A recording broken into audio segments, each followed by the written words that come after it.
आज की वीडियो ना बहुत इंपॉर्टेंट होने वाली है। आप किसी भी एग्जाम की तैयारी कर लो, चाहे एसएससी, सीजीएल की, सीएचएसएल की, एमटीएस की, जीडी की, किसी भी की आप तैयारी करो। देखो, ये जो चीज़ आज की इस वीडियो में बताने वाला हूँ ना, एक्चुअली में बच्चा खुद भी जानता है। वो बच्चा खुद भी जानता है, लेकिन वो पता है कब जानता है? जब उसकी प्रिपरेशन को 2 से 3 साल हो जाते हैं। ये चीज़ें आज ही आप जान लो, और अगर आप ये चीज़ नहीं कर रहे हो तो अपने अंदर आज ही से इम्प्लीमेंट करो। आप देखोगे कि आपका सिलेबस बहुत जल्दी खत्म हो जाएगा। 1 महीने में आपको इंप्रूवमेंट भी देखने को मिलेगा, आपके मॉक टेस्ट में भी मार्क्स आने लगेंगे, ठीक है। और अगर आप इस तरीके से नहीं कर रहे हो तो आपके 2-3 साल हो जाएंगे प्रिपरेशन को, तब भी आपके मॉक टेस्ट में अच्छे नंबर नहीं आएंगे और आपका सिलेक्शन कहीं ना कहीं फिर चूक हो सकती है, ठीक है। तो आज का इस वीडियो कंप्लीट आप एकदम अंत तक देखो, क्योंकि आज के इस वीडियो में मैं एकदम स्ट्रेटेजी शेयर करने वाला हूँ जितनी भी। अगर मैं यहाँ पे देखो सीजीएल को लेके चलूँ, एज अ रेफरेंस में सीजीएल को लेकर चलूँ, क्योंकि उसमें सारे सब्जेक्ट आते हैं। सारे सब्जेक्ट अपने सभी एग्जाम्स में आते हैं, बस सीजीएल में क्या 25-25 क्वेश्चन आते हैं। अपने एनटीएस, जीडी हो गए, इन सभी में 20-20 क्वेश्चन आते हैं। तो मैं इसी को लेकर चलता हूँ रेफरेंस, क्योंकि इसमें वो सारे सब्जेक्ट कवर हो जाएंगे और इसी तरीके से आपको सारी स्ट्रेटेजी अपने हर एग्जाम के लिए अपनानी है। तो अगर मैं मान के चलूँ सीजीएल, अपना सीजीएल सबसे पहले तो आप समझो एसएससी क्या है। एसएससी एक बोर्ड है एक्चुअली में, जो सभी एग्जाम्स कराता है गवर्नमेंट जॉब्स के लिए, ठीक है। उसमें से अपना जो सबसे टॉप एग्जाम है वो है सीजीएल, जिसके द्वारा कई सारी पोस्ट से भर्ती करी जाती है, कई सारे पोस्ट पर, जैसे एक्साइज इंस्पेक्टर हो गया, इनकम टैक्स इंस्पेक्टर, ये सब तो चीज़ें आप जानते हो। यहाँ पर जो मेनली आपने इस वीडियो क्लिक किया है वो है सब्जेक्ट की स्ट्रेटेजी जानने के लिए, कि मैं मैथ्स कैसे पढ़ूँ, इस इंग्लिश कैसे पढ़ा जाता है। तो देखो, जब भी हमारा सीजीएल का पेपर होता है ना, उसमें 4 ही सब्जेक्ट पूछे जाते हैं और वो 4 मेन होते हैं। एक्चुअली में ये जो एग्ज़ाम होता है 2 चरण में होता है, एक होता है प्री, प्लस में मेंस। जहाँ पर अपना जो मेंस होता है उसी के बेसिस पे हमें नौकरी मिलती है, उसी के बेसिस पे हमारी रैंक डिसाइड होती है। और ये जो प्री होता है केवल क्वालिफाई होता है। इसमें अपने 4 सब्जेक्ट पूछे जाते हैं, इंग्लिश, मैथ, रीजनिंग और अपना जीके। और मेंस में अपने 5 सब्जेक्ट पूछे जाते हैं, यही 4 प्लस में एक कंप्यूटर और जुड़ जाता है, यही अपने ऑल सब्जेक्ट, और प्लस में एक अपना कंप्यूटर और जुड़ जाता है। और ये जो कंप्यूटर होता है ना, ये क्वालिफाइंग होता है। अच्छा, एक चीज़ और जान लो, यहाँ पर ये जितने भी होते हैं ना 50 मार्क्स के होते हैं सारे पेपर। 50 मार्क्स का मतलब ये सारे 50-50 नंबर का होता है। अपना इंग्लिश भी 50 नंबर का आएगा, मैथ्स भी, और इसी तरीके से अपना जीके और रीजनिंग भी 50 नंबर का आएगा। लेकिन यहाँ पर कहानी अलग होती है। यहाँ पर अगर आप देखोगे तो मैथ्स आपका 90 नंबर का पूछेगा, रीजनिंग आपका 90 नंबर का पूछेगा, जीके जीएस आपका 75 नंबर का पूछेगा, और आपकी इंग्लिश कितने नंबर का पूछेगा बताओ जल्दी? 135 नंबर का। ये टोटल मिला के कितने नंबर हो गए? 390 नंबर का। तो आपका मेंस होता है 390 नंबर का, प्लस में आप कंप्यूटर और लिख लो जो कि 60 नंबर का होता है, जो कि आपका क्वालिफाइंग होता है। इसमें आपको मतलब 20 से 30 नंबर लेकर आने होते हैं, आप उसको क्वालिफाई कर दोगे। बाद में टाइपिंग टेस्ट वगैरह होता है, तो उसके बाद आपका डॉक्यूमेंट वेरिफिकेशन होता है, और फिर उसके बाद आपके पास ज्वाइनिंग लेटर आएगी। तो यहाँ तक तो मुझे लगता है कि सभी को पता होगा। अब एक्चुअली में ये तो सभी को पता रहता है, और इवन कहूँ ना तो कई बच्चों को तो पता भी नहीं रहता कि 390 नंबर का मेरा मेंस है एग्जाम, नहीं पता रहता। रियलिटी में बता रहा हूँ, 50 लाख बच्चे अगर फॉर्म भर रहे हैं ना, तो उसमें से 40 लाख बच्चे को यही नहीं पता रहता कि मेंस का एग्जाम 390 नंबर का होता है। ये सच में बता रहा हूँ, रियलिटी है ये। फिर उसमें से 10 लाख को पता होगा कि हाँ 390 नंबर का मेंस होगा, लेकिन उनको ये नहीं पता इंग्लिश कितने का नंबर है, या फिर 75 नंबर का जीके जीएस है। चलो ये तो बात की बात है, हम यहाँ पे मेन बात करते हैं अपने सब्जेक्ट की, हम किस तरीके से कैसे सब्जेक्ट को कैसे डील करें। जैसे सबसे इंपॉर्टेंट अगर मैं बात करूँ देखो मैथ्स की, कि आप मैथ्स में कैसे अपनी प्रिपरेशन करोगे, ताकि आपका जो सिलेबस है, यहाँ पर जो टाइम पीरियड में लेके चल रहा हूँ, हमारा जो टाइम पीरियड वो कम से कम 7 से 8 महीना है। इतना तो देखो आपको चाहिए, चाहे आप बिगिनर हो, चाहे एवरेज हो, चाहे आप टॉपर बंदे हो। अगर आपको मॉक टेस्ट में अच्छे नंबर लेकर आने हैं, बिगिनर को थोड़ी ज़्यादा मेहनत करनी पड़ेगी। बिगिनर मतलब जो एवरेज बच्चा है, जिसके बेसिक्स थोड़े से क्लियर नहीं है, उसको ज़्यादा मेहनत करनी पड़ेगी। टॉपर वहीं 6-6 घंटे पढ़ के भी डेली ले आ देगा, 5-6 घंटे। वहीं जो बिगिनर है, अपना जो एवरेज बच्चा है, उसको 7-8 घंटा पढ़ना पड़ेगा, बस थोड़ी सी ज़्यादा मेहनत करनी पड़ेगी, और वो भी स्टार्टिंग में केवल 1-2 महीने में। अगर वो 1-2 महीने में अच्छे से मेहनत कर लेता है तो वो भी अपने टॉपर की कैटेगरी में आ जाता है। टॉपर की कैटेगरी वही होती है जो हर चीज़ को एक ही बार समझाने में, 2 बार समझाने में समझ जाता है, बस। टॉपर तो वही है जो पूरा सिलेबस कर ले। पूरा सिलेबस एक्चुअली होगा नहीं आपका कभी भी, 60 से 70% ही होता है अपने एसएससी में, जितना भी सिलेबस कंप्लीट कर पाता है कोई बच्चा, तो ठीक है। बात करते हैं मैथ्स के बारे में। देखो, अगर मैं सबसे पहली बात कहूँ, आप अगर ये सोच रहे हो कि मैं यूट्यूब पर किसी का भी मैराथन देख लूँ, मैराथन मतलब वो जैसे कई सारे होते हैं, 90 दिन में पूरा कोर्स खत्म, 75 दिन में पूरा कोर्स खत्म, 45 दिन में पूरा कोर्स खत्म, कभी भी आप उसको फॉलो मत करना। वो एक्चुअली में ऐसे कोर्सेज होते हैं ना जो एग्ज़ाम के समय चलाए जाते हैं, और वो केवल और केवल रिवीजन पर्पस के लिए होते हैं। वो कभी भी उसमें ना आपको सारी चीज़ें नहीं बताई जाती। अगर आपके पास टाइम है 7-8 महीने, और अगर आप चाहते हो रैंक लाना, तो आप एक पेड बैचेस लो, किसी का भी आप पेड बैचेस ले लो, यही रिकमेंड कर रहा हूँ, किसी का भी पेड बैचेस ले लो। आपको यूट्यूब से कभी भी नहीं पढ़ना, अगर आप सीजीएल, सीएचएसएल, एमटीएस, जीडी किसी का भी तैयारी कर रहे हो, क्योंकि अगर आपको एक बार ना एक बार तो आपको तैयारी करनी पड़ेगी, है ना। और आपको एक बार अगर तैयारी करनी है तो आप किसी का भी पेड बैचेस लो, उसमें वो सारे कंसेप्ट कवर करेगा। आप अपनी कैपेसिटी के हिसाब से लो, अगर आपको 400 घंटे वाला पसंद है तो आप ऐसे टीचर का चूज़ करो जिसको आप 400 घंटे का पढ़ लो, जिसमें आपका पूरा कंप्लीट पैकेज होता है।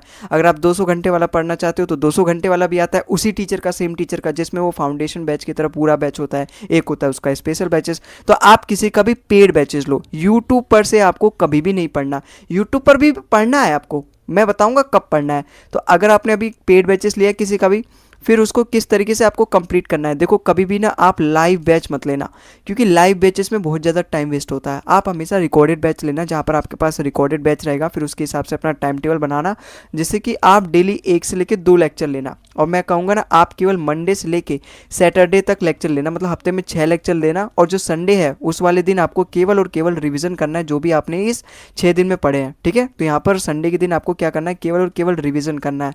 और इसमें आपको क्या करना है, जो भी आपके जो टीचर्स हैं वो आपको क्लास क्वेश्चन देंगे, मतलब जो भी आपके क्लास में वो क्वेश्चंस करवाएंगे, केवल और केवल उन्हीं को प्रैक्टिस करना है पहले पहले, ठीक है। केवल उन्हीं को प्रैक्टिस करना है। बाकी नोट्स कैसे बनाना है, जैसे कोई भी टीचर क्या होता है, पहले वो कंसेप्ट समझाता है, फिर उसके बाद वो उस पर क्वेश्चन करवाता है। तो आप वो सारे कंसेप्ट करना। वैसे अगर मैं कहूँ आपके पास अगर टाइम है ना, देखो कोई भी टीचर ना आज तक आपको ये बताया नहीं होगा, लेकिन मैं आपको बता रहा हूँ, कोई भी नहीं बताता। मैं खुद देख कर आया हूँ, कई सारे स्ट्रेटेजीज वीडियो देख कर आया हूँ, तब जाके बता रहा हूँ कि सारे लोग ऐसे ही बता रहे हैं। जो मतलब आप देखोगे ना, हर वीडियो पे क्लिक करोगे तो एक ही चीज़ मिलेगी आपको, कि सेम स्ट्रेटेजी मिलेगी। लेकिन यहाँ पर आपको मैं अलग चीज़ बता रहा हूँ, अपना एक्सपीरियंस शेयर कर रहा हूँ। और ये ऐसा एक्सपीरियंस मैं बता रहा हूँ जो हर बच्चे पे लागू होगा। हर बच्चा, मैं भी एक एवरेज बच्चा था, लेकिन धीरे धीरे धीरे बहुत मेहनत करने के बाद यहाँ पर इस तरीके, तो आप भी मैं आपसे कनेक्ट कर पा रहे होंगे। आप एक एवरेज बच्चे की तरह मैं सोच के आपको बता रहा हूँ। मैं मानता हूँ कि आपको नोट्स बनाने नहीं आता है, मैथ्स में किस तरीके से नोट्स बनाता है, क्योंकि बचपन में आपने कभी भी नोट्स बनाया नहीं है मैथ्स में, केवल प्रैक्टिस करी है। लेकिन एसएससी में ना आपको जो फोकस रखना है केवल और केवल क्लास क्वेश्चन पे रखना है। जब आपका पूरा सिलेबस हो जाएगा, पूरा सिलेबस का मतलब 60 से 70% हो जाएंगे, जब 10 से 12 चैप्टर हो जाएंगे, तब आपको कोई भी एक प्रीवियस ईयर की बुक लेनी है। कोई भी 5 ईयर जो जिसमें होगा लास्ट 5 ईयर, वो वाली आपको बुक लेनी है। अगर मैं बेस्ट बताऊं तो अपनी पिनेकल के ले लेना, उसमें केवल लास्ट 5 ईयर। लेकिन उसमें भी ना आपको देखोगे तो 200 से ज़्यादा क्वेश्चन तो केवल परसेंटेज में ही है, लेकिन आपको ये 200 से ज़्यादा बनानी नहीं है। तो आप कोई भी एक ऐसी बुक ले लो जिसमें 100 से 150 केवल क्वेश्चन हो अपने परसेंटेज में। या फिर अगर आपको बुक भी लेनी नहीं है ना, क्योंकि बुक ना ज़्यादातर बच्चे ले लेते हैं और ऐसी की ऐसी पड़ी रहती है, तो आपको बुक नहीं लेनी। अगर आपके पास है समय और आप चाहते हो कि हाँ आप जानते हो खुद के बारे में कि हाँ मैं बुक लगा लेता हूँ। आज तक मैंने जितने बुक भी खरीदी अपने 10वीं में, 12वीं में, या फिर कोई भी दूसरी जगह मैंने अगर पढ़ाई करी, तो मैं बुक को ख़त्म किया हूँ। तो अगर आप बुक खरीदना चाहते हो तो खरीद लो, अगर आपके पास है टाइम, आप कॉलेज में फर्स्ट ईयर में हो तो खरीद लो। नहीं खरीदनी तो मॉक टेस्ट लगाओ। आप चाहे टेक्स्ट बुक पे ले लो, और यहाँ पे कई सारे होते हैं। जैसे आप टेस्ट रैंकिंग पे अगर आप देखोगे तो वहाँ पे चैप्टर वाइज भी है या फिर सब्जेक्ट वाइज भी है। वहाँ पर अगर आप जाओगे सब्जेक्ट वाइज में सेक्शन पे क्लिक करोगे तो वहाँ पे चैप्टर वाइज मिल जाएंगे। परसेंटेज में आपके कम से कम 8-10 मॉक टेस्ट मिल जाएंगे। 8-10 मॉक टेस्ट मतलब एक मॉक टेस्ट के अंदर 25 क्वेश्चन होते हैं, तो आप उसको लगाओ, केवल अपना परसेंटेज चैप्टर पूरा करो, जो भी उसके क्लास क्वेश्चन है उसको पूरा करो। अब मैं यहाँ पे बताता हूँ एक्चुअली में आप क्लास क्वेश्चन कैसे करोगे। जब भी कोई टीचर होता है आपके सामने, वो क्लास क्वेश्चन करवा रहा है, तो आप उसको याद तो रख नहीं पाओगे भाई। अगर पहली बार करवा रहा है, पहले दिन याद रहेगा, दूसरे दिन याद रहेगा, लेकिन चौथे दिन जब आपको रिवीजन करना होगा तो आप उस क्वेश्चन को भूल जाओगे। फिर बाद में फिर से जाके वीडियो देखोगे कि इसका सॉल्यूशन कैसे करवाया था। तो मैं बता रहा हूँ, एक ना कोई सी भी एक मोटी सी कॉपी लेना, ठीक है। और जो जो एक एक चीज़ लिखवा रहा है मास्टर, देखो इसमें ना आपको कोई रटने की जरूरत नहीं है। यहाँ पे आपको कॉन्सेप्ट याद करने की जरूरत नहीं होती है। कॉन्सेप्ट आपको यहाँ पे कैसे याद होंगे, उन्हीं पर बेस आप 3-4 सवाल लगा लो, वो हो जाते हैं कॉन्सेप्ट याद, ठीक है। तो आपको क्या करना है, जो भी मास्टर करवा रहा है एक एक वर्ड इंपॉर्टेंट दो। हर मास्टर कहता है केवल इंपॉर्टेंट लिखो, लेकिन नहीं, आपको लिखना पड़ेगा। जैसे आपको देखो, कॉपी आपके सामने लेक्चर चल रहा है और यहाँ पे लिखते जाओ जो जो मास्टर बोल रहा है। लिखने का मतलब क्या है, समझो भी और लिखो भी, दोनों काम एक बार करना है आपको। ऐसा नहीं कि केवल आपको पूरा दिमाग खाली करके मन में कुछ और सोचो या फिर कान में लीड लगा लो और केवल लिखते रहो जो अपना मास्टर यहाँ पे सामने बोल रहा है। नहीं, आपको समझना भी है, दोनों साइमल्टेनियस नहीं करना है, अपने दिमाग को भी साथ साथ विकसित करना है। तो आपको लिखना भी, हर एक चीज़ लिखनी है, मैं सच बोल रहा हूँ। और हर एक चीज़ का मतलब आपको क्वेश्चन नहीं लिखना, क्वेश्चन तो आपकी स्क्रीन पर लिखेगा, लेकिन मास्टर जिस तरीके से सोल्यूशन करवा रहा है वो आपको लिखना है। अब ये लिखने का फ़ायदा क्या होगा, देखो ये मास्टर तो एक बार ये सारे क्वेश्चन करवा के चला जाएगा, वो तो चला गया। अब आपको ये सारे क्वेश्चन के सॉल्यूशन याद होने चाहिए। याद होने का मतलब आपको ये सारे क्वेश्चन के सॉल्यूशन वैसे ही आप करने चाहिए जैसा आपके मास्टर ने करवाया, क्योंकि मास्टर आपका पढ़ा लिखा है, वो इस फील्ड में बहुत पुराना हो चुका है और वो सारे सवालों को शॉर्टकट तरीके से बताएगा। तो वैसे ही अप्रोच आपको अपने अंदर भी डेवलप करना है। तो अब तो आप सारे क्वेश्चन का सोल्यूशन उस तरीके से याद नहीं रखोगे, फिर आपके पास ये वाली बुक काम आएगी, क्योंकि यहाँ पे ना कभी भी आपके फॉर्मूला बुक, शॉर्ट नोट्स, ये कभी भी काम नहीं आते। आपका सारा काम यही करेगी, ना आपको अलग से कॉपी की जरूरत है प्रैक्टिस के, मतलब प्रैक्टिस के लिए नहीं, मतलब अपने क्वेश्चंस के लिए जरूरत है या फिर सॉल्यूशन देखने के लिए जरूरत है आपको वीडियो की, नहीं, ना आपको फॉर्मूला बुक की जरूरत है, किसी भी तरीके के फॉर्मूला की जरूरत नहीं। इसी में सारी चीज़ें आप लिखोगे, सारे कंसेप्ट इसी में, सारे फॉर्मूला। और फिर आप क्लास क्वेश्चन की जो भी पीडीएफ वगैरह प्रोवाइड करी होगी आपके टीचर ने, उस क्लास पीडीएफ को डाउनलोड कर लोगे जिसमें सारे क्लास क्वेश्चन लिखे होंगे। फिर एक एक क्वेश्चन को आप बनाओगे और जोन सा क्वेश्चन आपसे नहीं हो रहा, आप तुरंत इस कॉपी में जाओगे, उसका सोल्यूशन देखोगे और फिर से उस सवाल को करोगे। इस तरीके से करते करते तो आपने पहली बार इस तरीके से अपने उस क्लास क्वेश्चन की पीडीएफ को किया, और जब आप पहली बार करोगे ना तो आप देखोगे हर एक क्वेश्चन पे आपके जो मास्टर है 3-3 4-4 क्वेश्चन करवाए हैं उसने। तो आप ना एक एक क्वेश्चन को टिक करते रहना कि अगली बार जब मैं रिवीजन करूंगा तो ये 4 क्वेश्चन में से केवल इस वाले क्वेश्चन को करूंगा, ताकि इससे मेरा ये जो वाला पूरा कंसेप्ट है पूरा रिवाइज हो जा रहा है, तो मैं केवल इस कंसेप्ट को रिवाइज करूंगा। ठीक है, देखो कैसे कैसे मैं शॉर्ट्स बनाते जा रहा हूँ, कम करते जा रहा हूँ। केवल आपसे एक ही बार मेहनत करवा रहा हूँ कि आपको पूरा नोट्स बनाना है अच्छे से। अच्छे से क्या मतलब, आपको सजा के नहीं बनाना, एक रफ की तरह नोट्स बनाना है, जल्दी जल्दी लिखना है और समझने पे थोड़ा सा ज़्यादा फोकस करना है। ठीक है, और इस तरीके से आप अपने क्लास क्वेश्चन की प्रैक्टिस करो। लेटेस्ट अगर बुक लेना है तो ले लो, अगर आपके पास 2-3 साल का समय, 2-3 साल का मतलब जो फर्स्ट ईयर में बच्चे हैं, सीजीएल तो अपना ग्रेजुएट वाले पेपर देते हैं, बाकी सीएचएसएल हो गया तो इसमें तो उतनी जरूरत होती नहीं है आपको बुक की, आपका मॉक टेस्ट से सेव हो जाता है, क्योंकि मॉक टेस्ट में आजकल चैप्टर वाइज, सेक्शन वाइज और अपना फुल मॉक टेस्ट तो होता ही है, तो उसमें आप बस मॉक टेस्ट लगाओ। मॉक टेस्ट भी कब लगाओगे वो सारी चीज़ें भी मैं बताऊँगा।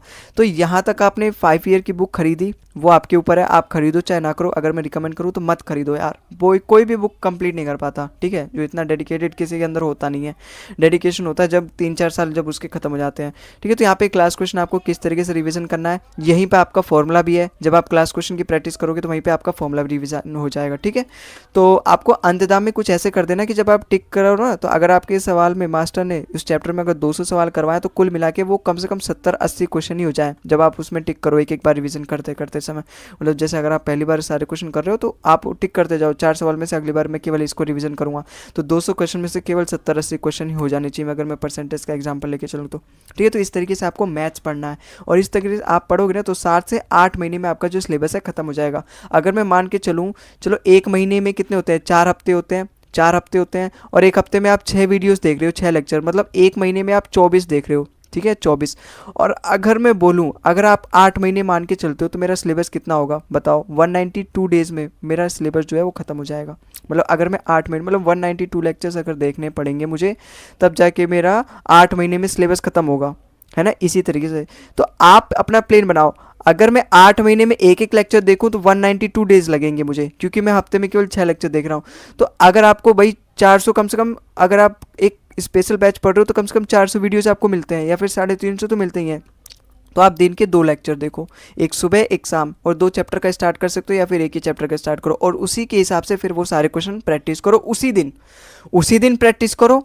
फिर एक बार जब अगली बार लेक्चर देखने जाओगे तो केवल उसको रिवीजन कर लेना, ऊपर ऊपर से देख लेना। इस तरीके से आपको करना पड़ेगा। और हालांकि आप टिक तो कर ही रहे हो उसको, ताकि आप जब 1 महीने बाद या फिर 10 दिन बाद उसको प्रैक्टिस करो तो केवल उन्हीं 70-80 क्वेश्चन को करो। तो ये रहा अपना पूरा मैथ्स का स्ट्रेटेजी, कंप्लीट स्ट्रेटेजी। इस तरीके से आप अगर मैथ्स पढ़ोगे ना तो मैं दावे के साथ कह सकता हूँ आपका जो मैथ्स है कभी भी प्रॉब्लम नहीं आएगी।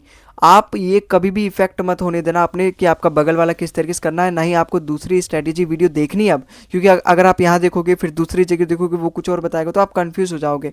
आप इसका करोगे थोड़ा, फिर थोड़ा उसका करोगे, तो फिर ऐसे नहीं, माइंड डाइवर्ट हो जाएगा। आप अपनी नाव को, या फिर 2 नाव पे पैर मत रखो, 2 वीडियो देख के दोनों का फॉलो मत करने की कोशिश करो। 2 पटरी पर ही ट्रेन चलती है, 4 पटरी पर नहीं, या फिर 2 ट्रैक पे मैं कहूँ तो नहीं, एक ही ट्रैक पे वो चल पाती है। अगर 4 पटरी पे चलाओगे तो पॉसिबल ही नहीं है, या फिर 2 ट्रैक पे।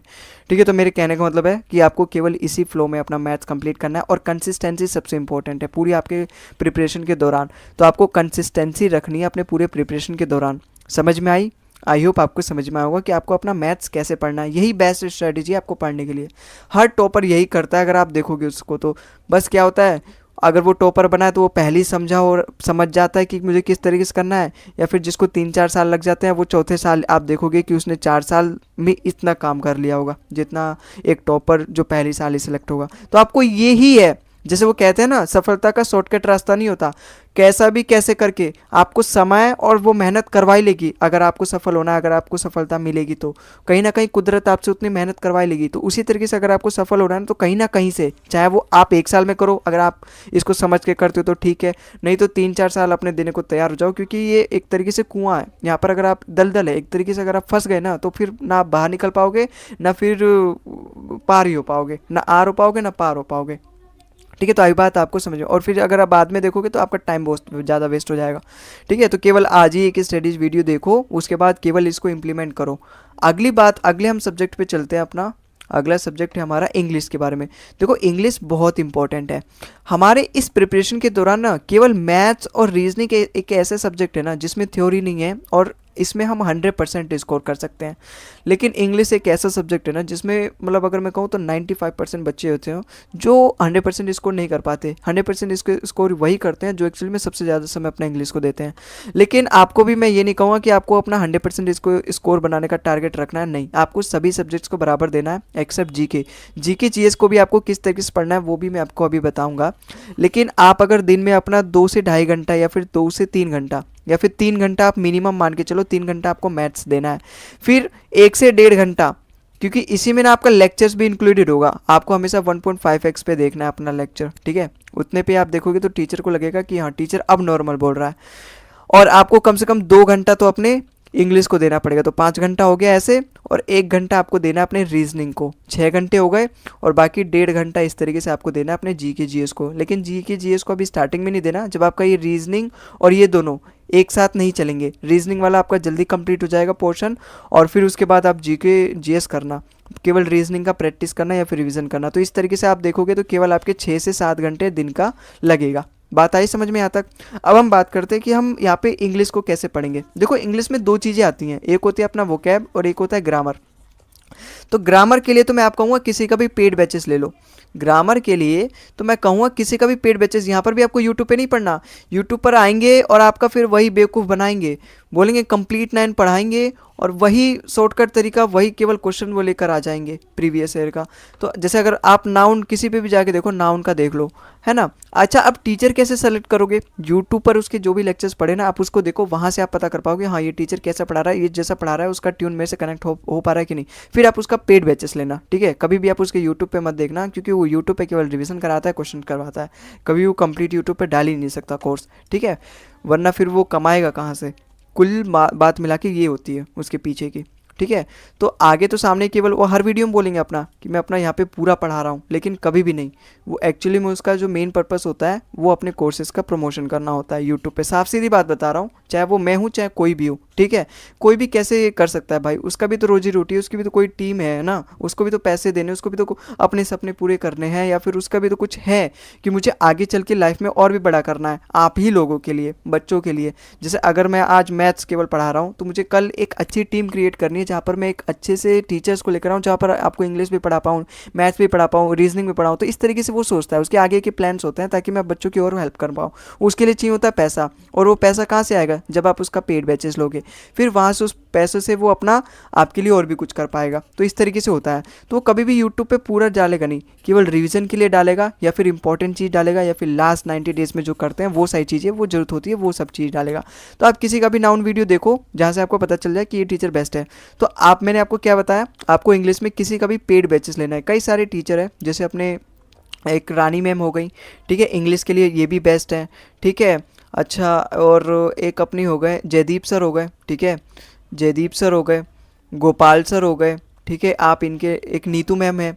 ठीक है, ये बड़ी फेमस टीचर है, ये चारों बड़े अच्छे पढ़ाते हैं।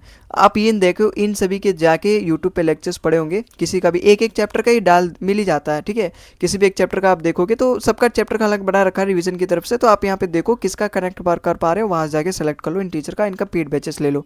ठीक है, पेड बैचेस से आपको पढ़ना है। और इंग्लिश तो एक ऐसा सब्जेक्ट है ना जहाँ पर मैं आपको बोलूँगा कंप्लीट नोट बनाना एकदम अच्छे से। देखो मैथ्स में तो मैंने आपको बोला कंप्लीट नोट बनाना, लेकिन वहाँ पे एक्चुअली में आपको कुछ नोट्स बनाने की जरूरत नहीं पड़ती है, केवल ज़्यादातर फोकस आपको स्क्रीन पे देख के समझने के पड़ता है और केवल लिखते जाओ जैसे जैसे सोल्यूशन है। लेकिन यहाँ पर इंग्लिश में ना आपको समझना भी है और अच्छे से नोट्स बनाना है, क्योंकि इन्हीं नोट्स आपके काम आएंगे। आपको कोई भी बुक नहीं लेनी है, आपको कोई भी बुक नहीं लेनी है, मैं साफ साफ कह रहा हूँ, आपको इंग्लिश की कोई भी बुक नहीं लेनी है। यहाँ पे जो काम आएगा केवल और केवल आपका क्लास नोट्स आएगा। मैं ये 4 टीचर्स के नाम लिखे हैं ना, ये 4 टीचर ऐसे हैं, अगर इनके आप क्लास नोट्स अच्छे से बना लेते हो ना, तो आपका जो इंग्लिश है वो कंप्लीट करवा देंगे। ये एकदम एग्जाम्पल्स दे दे के समझाते हैं और बहुत अच्छे तरीके से समझाते हैं। तो आप उनका कंप्लीट नोट्स बनाना एकदम अच्छे से, एकदम अच्छे से। कहने का मतलब ये भी नहीं कि फूल पत्तियाँ बना के एकदम अच्छे से सजाना, नहीं, व्हाइट वाली कॉपी लेना और अच्छे से उसमें नोट्स बनाना, मतलब आप ही को पढ़ना है वो। कल को आपको समझ में आ जाए कि ये मैंने आगे यहाँ पर ये वर्ड लिखा है तो क्यों लिखा है और इसका मीनिंग क्या है और यहाँ पर ये क्यों आया और इससे मैं क्या कंसेप्ट समझाना चाहता था, सर जी मुझे क्या समझाना चाहते थे। इस तरीके से आपको नोट्स बनाना है, ठीक है। फिर तीसरी बात आपको क्या करना है बस, और फिर वो क्लास क्वेश्चन भी करवाएंगे, आपको क्लास क्वेश्चन भी करना है। एक बात यहाँ पे ध्यान देना, आपको यहाँ पे ना कोई भी पीवाईक्यू की बुक नहीं लेनी है, कोई भी प्रीवियस ईयर बुक नहीं लेनी, नहीं मैं नहीं बोला। या फिर अगर आपको चाहिए ना, हालांकि ये वैसा सब्जेक्ट है यार, है ना, इसमें आपको चाहिए होगी लास्ट 5 ईयर की ले लेना, क्योंकि यहाँ पे एरर वगैरह बनाने होते हैं ना, इसमें चैप्टर वाइज नहीं होते। तो 5 ईयर की एक बुक ले लेना जो कि अपना क्या है पिनेकल ले लेना, क्योंकि एक्चुअली में इंग्लिश में ना, मैथ्स में तो आपको प्रैक्टिस की जरूरत होती है, उसमें आपको क्लास क्वेश्चन बहुत सारे मिल जाते हैं और फिर आपको मॉक टेस्ट लगाना होता है। प्रीवियस ईयर की बुक उसमें ना भी लो तो चलेगा, क्यों? क्योंकि उसमें अगर आपको कंसेप्ट पता है तो आप सवाल कर लोगे, क्योंकि क्लास क्वेश्चन ही इतने सारे होते हैं ना। अगर एक चैप्टर की बात करो तो उसमें आपकी प्रैक्टिस पूरी हो जाती है, फिर बुक के लिए हमें समय बच नहीं पाता। लेकिन इंग्लिश एक ऐसा सब्जेक्ट है जहाँ पर हमें क्वेश्चन उड़ाने में ज़्यादा समय लगता नहीं है, तो हमें और भी प्रैक्टिस की जरूरत होती है। तो आप कोई भी 5 ईयर जो जिसमें लास्ट 5 ईयर के क्वेश्चन हो, जैसे पिनेकल की बेस्ट है जिसमें लास्ट 5 ईयर के क्वेश्चन दे रहते हैं, उससे पहले के वो हटा देते हैं जो भी अगर एक्स्ट्रा उन्हें लगता है तो आप ये वाली बुक लो जहाँ पे आप इसमें प्रैक्टिस कर पाओ, अपने एरर वगैरह फाइंड करो। वो भी तब जब आपके 60 से 70% सिलेबस हो जाए, उससे पहले आपको कोई भी बुक वगैरह नहीं खरीदनी है, क्योंकि उसमें आप अपने टाइम वेस्ट करोगे, जो भी आप 1-2 दिन उसको देखने में टाइम वेस्ट करोगे, ठीक है। और ना ही आपको कोई थ्योरी की बुक लेनी है कि यहाँ से मैं अपना रूल्स वगैरह रटूंगा। तो इस तरीके से आपको अपना इंग्लिश पढ़ना है।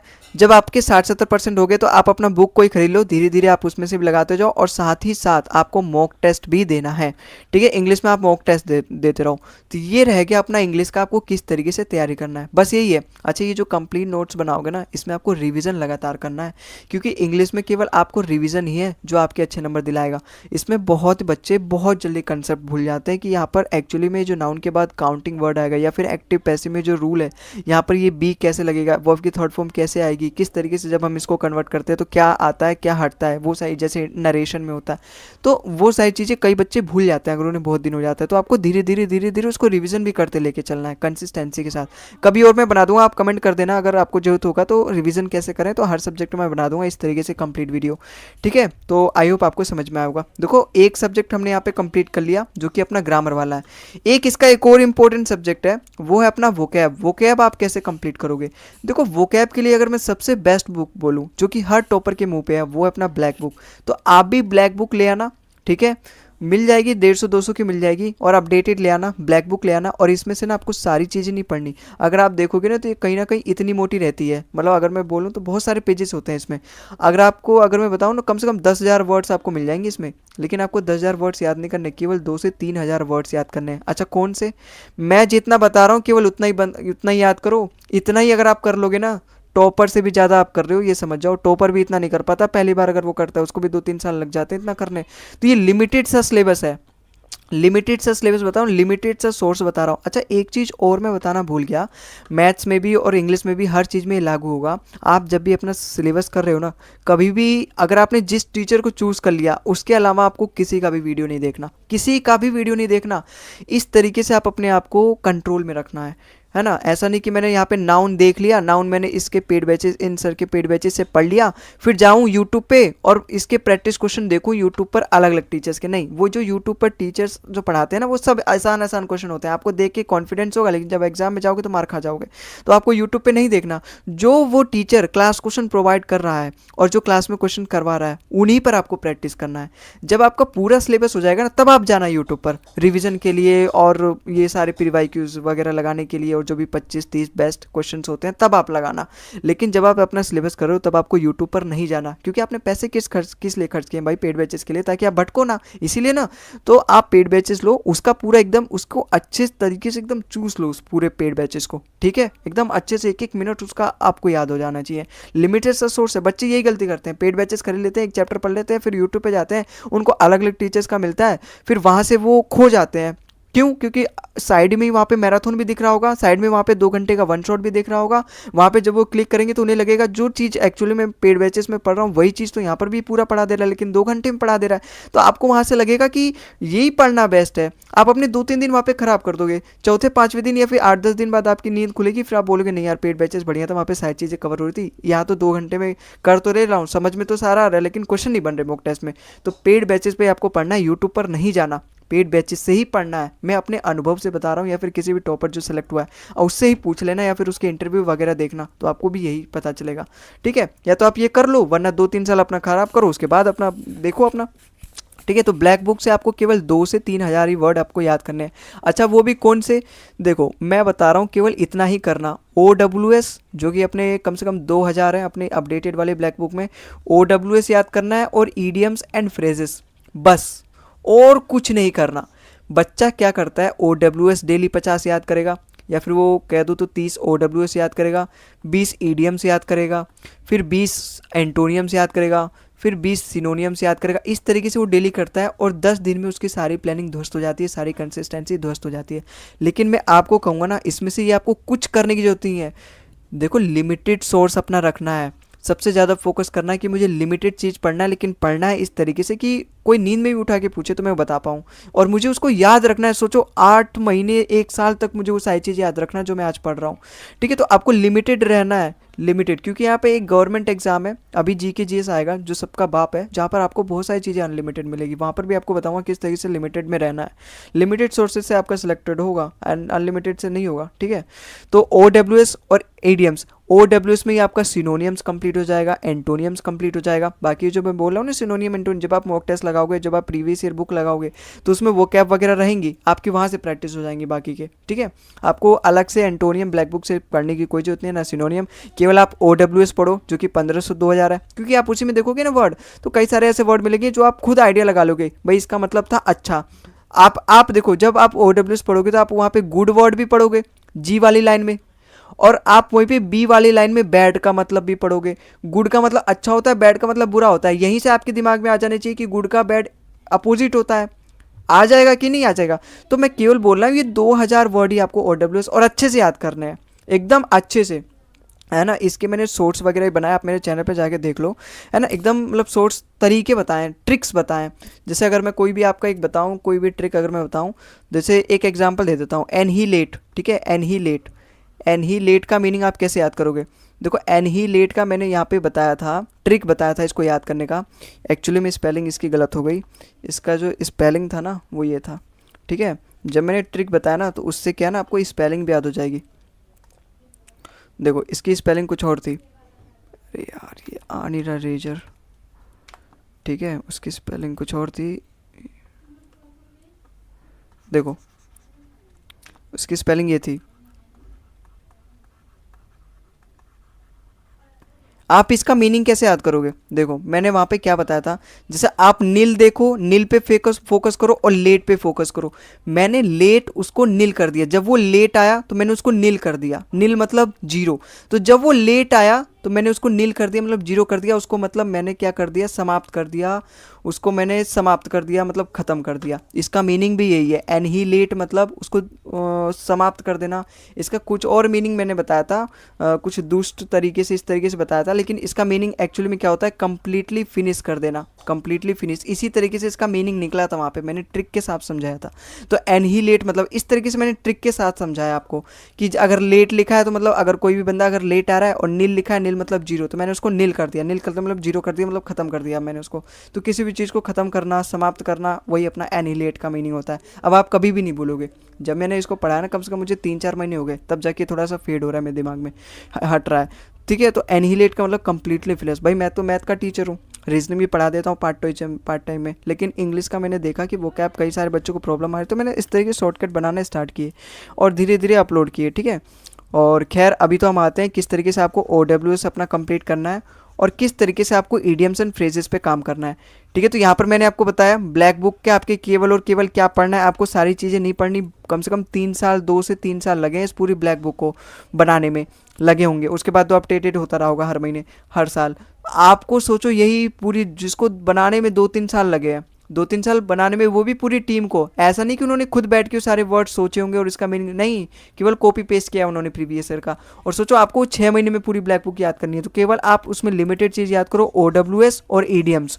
आप इन्हीं को डेली रिवाइज करना है। अगर आप टारगेट बनाओ तो डेली 50 OWS, बस OWS। जब आपका OWS खत्म हो जाएगा तो आप डेली उसको रिवीजन करना और 50 या फिर 30 नए ईडियम्स करने लगना। इस तरीके से आप अपनी ब्लैक बुक देखोगे तो 6 से 8 महीने में आपका ये भी धीरे धीरे लेके चलना है, इसको भी साथ ही लेके चलना है। अगर आपका मान लो आपका जो प्लान है वो कम से कम 7 से 8 महीना मुझे अपना SSC में देना है, तो पहले 1 हफ्ते में, पहले 1 से 2 हफ्ते में केवल आपको एक ही सब्जेक्ट पढ़ना है, वो कौन सा, अपना मैथ्स, ठीक है।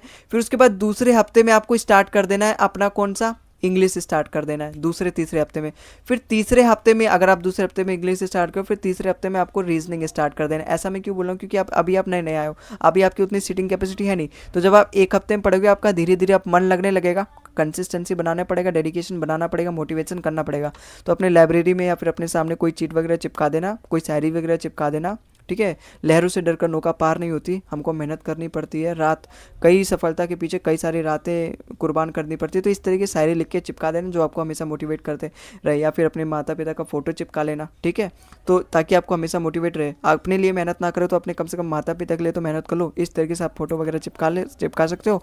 फिर उसके बाद दूसरे हफ्ते से आपको इंग्लिश स्टार्ट करना है। इंग्लिश में आपको ग्रामर और पेड बैचेस का ये ब्लैक बुक वगैरह स्टार्ट कर देना और रीजनिंग स्टार्ट कर देना। बस GK अभी आपको स्टार्ट नहीं करना, क्योंकि रीजनिंग छोटा सा सब्जेक्ट है, मतलब 2 से 3 महीने में ये कंप्लीट हो जाता है। और ये मैथ्स और इंग्लिश कंप्लीट होने में मतलब लेक्चर्स ही केवल 6 से 7 महीने लगते हैं। तो 2 से 3 महीने में अगर आपका रीजनिंग कंप्लीट हो जाएगा, फिर आप केवल रीजनिंग का प्रैक्टिस करते रहना, रिविजन करते रहना। फिर जो बाकी का बचेगा 3 से 4 महीना, उसमें आप GK GS की अपनी एंट्री कराना, ठीक है। तो यहाँ पर आपको समझ में आया ये सारी चीज़ें कि आपको ब्लैक बुक कैसे पढ़ना है, इंग्लिश कैसे पढ़ना है। अब हम अपने अगले सब्जेक्ट पे चलते हैं, वो है अपना रीजनिंग का। अच्छा, इसमें मैंने कोई PYQ की बुक बताई, हाँ यहाँ पे बताइए 5 साल की कोई ले लेना, ठीक है। बाकी सारी चीज़ें मैंने बता दी इंग्लिश में, आपको इसी तरीके से करना है। कोई डाउट वगैरह होगा तो कमेंट कर देना, मैं बता दूंगा उसमें, ठीक है। अब अपना अगला सब्जेक्ट है, अगला सब्जेक्ट कौन सा, अपना रीजनिंग। देखो रीजनिंग एक बहुत ही आसान चैप्टर है, जिसके अंदर थोड़ा सा दिमाग है ना वो रीजनिंग को कर लेगा। यहाँ पे अगर आपको चाहिए, मेनली अगर चाहिए तो केवल 2 से 3 महीने कहिए, लेकिन फिर भी मैं आपको कहूँगा ना आप पेड बैचेस से पढ़ना। क्यों, कई सारे ऐसे कंसेप्ट होते हैं जैसे कैलेंडर हो गया, ठीक है, क्लॉक हो गया, आप यूट्यूब पे देखोगे ना तो आपको कहीं भी नहीं मिलेगा। वहाँ पर केवल वो 20-25 क्वेश्चन लेकर आएंगे आसान आसान वाले, और वही आपको करा देंगे, आपको लगेगा मेरा क्लॉक चैप्टर कंप्लीट हो गया। लेकिन जब आप सवाल करोगे, एक्चुअल में ऐसे ऐसे चैप्टर होते हैं जो कि मेंस में ज़्यादा पूछे जाते हैं, और मेंस में ही आपको मेन तैयारी करनी है। आपकी तैयारी हमेशा प्री प्लस मेंस दोनों के साथ में होगी। कभी भी किसी की बातों में मत आना कि पहले मैं प्री की तैयारी करूँ फिर मेंस का, नहीं नहीं, ऐसे नहीं हो करना। दोनों का सिलेबस सेम है, बस मेंस में थोड़ा सा लेवल हाई हो जाता है। तो आपको प्रिपरेशन पहले ही करनी है, क्योंकि प्री में भी वही काम आने वाला है जो मेंस में काम आएगा। आई बात समझे। और फोकस तो ज़्यादा मेंस के क्वेश्चन पे रखना है, क्योंकि मेंस के क्वेश्चन आप तभी कर पाओगे जब आपका प्री का बेसिक क्लियर है। तो आपको दोनों एक ही साथ, एक ऐसे टीचर को पकड़ना है जो कि दोनों का एक ही साथ तैयारी करवाए, ठीक है। ये गलती कभी मत करना कि प्री का पहले तैयारी कर लूँ, फिर जो बाकी के 3 महीने मिलते हैं, 3 से 4 महीने, उसमें केवल मेंस के क्वेश्चन लगाऊँ। नहीं, आप अगर प्री का तैयारी करोगे ये सोच के, तो आप सारे आसान, प्री में सारे आसान आसान आते हैं। अगर मैं कहूँ 25 क्वेश्चन आते हैं ना, 25 में से 21 क्वेश्चन एकदम आसान आएंगे, 4 क्वेश्चन ही होते हैं जो मेंस के लेवल के होते हैं, हार्ड होते हैं। लेकिन अगर आप मेंस के लेवल की तैयारी कर रहे हो तो ये 4 क्वेश्चन भी और जो इन 4 क्वेश्चन को करता है ना उसी का सिलेक्शन होता है, वही क्वालिफाई कर पाता है। वरना 140 प्लस तो लाखों बच्चों के आ रहे हैं, लेकिन 160 केवल 8-10 हज़ार बच्चे के आते हैं और वही सिलेक्ट होता है, ठीक है। आई बात समझ में। तो 140 उस हर बच्चे के आते हैं जो इन 21 क्वेश्चन को बना लेता है, लेकिन 160 ये जो अलग जो 4 क्वेश्चन बचे हैं वो जो कर लेता है उसके आते हैं। और ये 160 ये जो 4 क्वेश्चन होते हैं हर सब्जेक्ट में, वो अपने मेंस के लेवल के होते हैं। तो आप प्री प्लस मेंस दोनों की साथ में तैयारी करना। साथ में तैयारी करने वाला कोई अलग अलग चीज़ नहीं होती है। जैसे अगर आप परसेंट में कोई भी चीज़ पढ़ रहे हो परसेंटेज में, तो आपको वो बेसिक चीज़ें पूछ लेगा। सबसे अगर आपको कोई भी सवाल पूछ लेगा कि अगर पहले मेरे पास 10 रुपये था, अब मेरे पास 20 हो गया, तो कितना % मैंने उसका बढ़ा दिया, इस तरीके से पूछ लेगा। मेंस में इसी को वो कैसे पूछेगा, मेंस में उसी तरीके से इस तरीके से पूछेगा कि अगर एक आदमी के पास 10 रुपये है, दूसरे आदमी के पास भी 10 रुपये है, तीसरे आदमी के पास भी 10 रुपये है, फिर इन तीनों का जो 10-10 रुपये है मैंने 2-2% से बढ़ा दिया, तो अब बताओ उनकी इनकम अब कितनी हो जाएगी। तो अब इनकी इनकम कितनी हो जाएगी, 12 क्योंकि 10 का 2% अपना कितना होगा, 10 का 2% अगर मैं यहाँ से निकालूँ, नहीं यहाँ पे 12 नहीं होगा, वो और आ जाएगा कुछ लगभग 0.2 आ जाएगा, ठीक है। तो 10.2 10.2 10.2 इस तरीके से हो जाएगा। लेकिन मैं मेरा मेन पर्पज़ था यहाँ पे समझाना, या फिर अगर आप ऐसे मान लो 100 करके मान लो, तो अगर 200% तो 102 मेरा मेन पर्पज़ है यहाँ पे समझाने का कि आप प्री प्लस में दोनों का साथ में पढ़ना। तो आई होप आपको समझ में आएगी। हम यहाँ पे रीजनिंग की बात कर रहे थे, अपने टॉपिक से भटक गए, रीजनिंग के ही बारे में बात करते हैं। आप देखो रीजनिंग को आप कैसे पढ़ोगे, अगर मैंने यहाँ पे बोला, देखो आप यहाँ पर ना तब भी आप यूट्यूब पे मत पढ़ना, आप अपना अगर सिलेबस कंप्लीट कर रहे हो ना उस समय आपको यूट्यूब पे नहीं पढ़ना। सिलेबस जब आपका कंप्लीट हो जाएगा, जब आप रिवीजन अब कर रहे हो, आपका रिवीजन भी एक्चुअली में होते रहा है, तब आप प्रीवियस ईयर के क्वेश्चन को प्रैक्टिस करने के लिए आप यूट्यूब पे जाना। अगर आपने बुक वगैरह खरीदी वहीं से लगा लेना। एक्चुअली में क्या होता है, यूट्यूब पर वीडियोस देखते हैं, उस पर हमें ज़्यादा मेहनत करने की जरूरत नहीं पड़ती, क्योंकि सारा सोल्यूशन हमारे सामने वाला टीचर ही कर देता है, तो हमें दिमाग को उतना जरूरत नहीं पड़ता। लेकिन हमें अपने दिमाग को मेहनत करवाना है। मेहनत करने जब अपने दिमाग को टॉर्चर करेंगे तभी हमारे दिमाग को स्ट्रेस पड़ेगा और तभी जाके वो खुलेगा। जितना हम दिमाग में प्रेशर डालते हैं ना, स्ट्रेस वाला प्रेशर नहीं, पढ़ाई वाला, आगे बढ़ने में, जो आगे जिससे हमारी उन्नति होती है, जिससे हमारा बढ़ावा होता है, उससे हमें दिमाग को लगता है बहुत बोरिंग।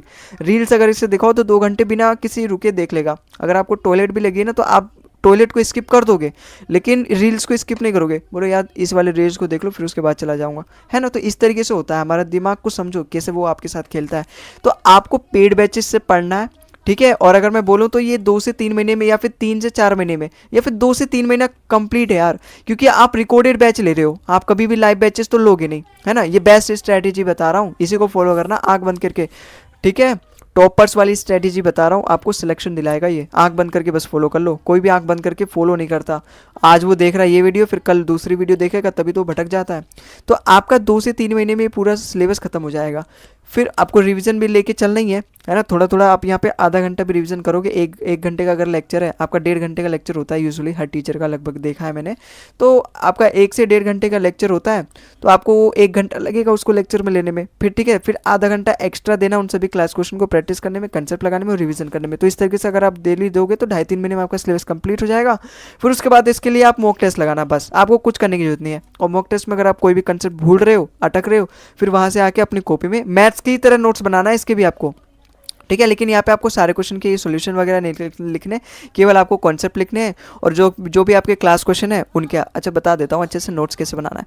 आपको देखो नोट्स बनाना है, लेकिन यहाँ पे ना आपको केवल और केवल इंपॉर्टेंट चीज़ें लिखनी है, इंपॉर्टेंट चीज़ें, और उस पर एक एक क्वेश्चन लिख देना जो भी आपका मास्टर करवा रहा है, ठीक है। यहाँ पर आपको सारे सोल्यूशन लिखने की जरूरत नहीं है, सारे सोल्यूशन केवल मैथ्स में लिखने की जरूरत है, इंग्लिश में आपको कंप्लीट नोट्स बनाने की जरूरत है, रीजनिंग में इतनी सारी चीज़ें जब बनाने की जरूरत नहीं है। आई बात समझ में? तो यहाँ पे आपको कंप्लीट नोट नहीं, केवल कंसेप्ट के नोट्स बनाने हैं, केवल और केवल कंसेप्ट की, क्योंकि वही आपको रिवीजन में काम आएगा, ठीक है। जैसे डाइस हो गया, डाइस में क्या होता है, अगर मेरे पास 2 डाइस इस तरीके से दिए रहते हैं और पूछा रहता है कि क्या किसके अपोजिट होगा, तो आप उसका कंसेप्ट लिख देना। जैसे अगर मैंने यहाँ पे एक सवाल दूँ 1 4 3 है और यहाँ पे 2 4 5 है, तो 4 यहाँ पर भी है, 4 यहाँ पर भी है, तो मैं 4 को पकड़ के क्लॉकवाइज डायरेक्शन चलूंगा, तो 4 1 3 आ गया, और यहाँ पे 4 को पकड़ के क्लॉकवाइज डायरेक्शन चलूंगा तो 4 5 2।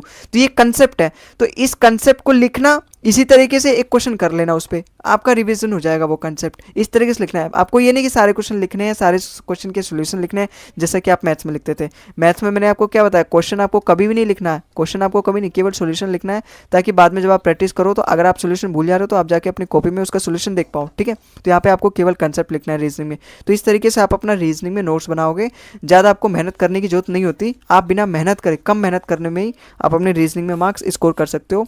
तो यहाँ तक हमने देखा कि हमने लेक्चर्स भी खत्म कर दिया। डेली एक लेक्चर लोगे तो हो जाएगा यार 2-3 महीने में, ज़्यादा लेक्चर्स नहीं होते। मैथ्स में ज़्यादा होते हैं क्योंकि उसमें बहुत सारे कंसेप्ट होते हैं, रीजनिंग में इतने नहीं होते, क्योंकि यहाँ पे एक कंसेप्ट पढ़ोगे आपके 4 सवाल बन जाते हैं, ठीक है। तो और यहाँ पे तीसरी बात क्या, अगर मैं बताऊँ, कोई अगर आपको प्रीवियस ईयर बुक चाहिए तो यहाँ पे प्रीवियस ईयर की बुक की भी कोई जरूरत नहीं है, कोई भी जरूरत नहीं है, मॉक टेस्ट से ही आपका काम हो जाएगा, ठीक है। रीजनिंग एक ऐसा सब्जेक्ट है जहाँ पे आपको कोई प्रीवियस ईयर की बुक नहीं जरूरत है। बुक की अगर जरूरत पड़ेगी तो आप मॉक टेस्ट में जाके देखोगे तो वहाँ पे चैप्टर वाइज होते हैं, तो उसी चैप्टर वाइज जो टेस्ट हैं, जैसे अगर मैं मान के चलता हूँ ज़्यादातर बच्चों को कैलेंडर में दिक्कत आती है, सीरीज वाले क्वेश्चन में दिक्कत आती है ना। जो स्टेटमेंट वाले क्वेश्चन होते हैं उनमें दिक्कत आती है, और बाकी तो हो जाते हैं, सिलोजिज्म्स वगैरह हो जाते हैं, डाइस हो जाते हैं, है ना, नंबर एनोलॉजी वगैरह हो जाते हैं, बाकी वो थोड़े बहुत याद करने पड़ते हैं, वर्ड एनोलॉजी वगैरह। लेकिन ये कैलेंडर सीरीज स्टेटमेंट हो गया, है ना, और भी कुछ चैप्टर वगैरह आप एक जैसे हो गया रैंकिंग वगैरह हो गया, या फिर ये अपना ये सेटिंग अरेंजमेंट हो गया, इन सब में थोड़ी बहुत दिक्कत आती है उसको। तो मॉक टेस्ट में आप जाके देखोगे ना तो चैप्टर वाइज दिया रहता है वहाँ पे, तो आप उन सभी मॉक टेस्ट को लगा लो बस। उसके बाद आप फुल मॉक अपना देते रहो डेली। जब आपका सिलेबस कंप्लीट हो जाएगा रीजनिंग का, सेक्शनल मॉक होता है, जो देखो मॉक में क्या होता है, चारों सब्जेक्ट का मॉक होता है जिसको हम बोलते हैं फुल मॉक।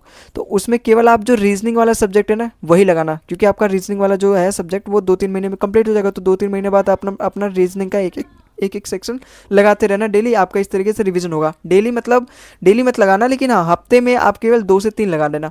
क्यों?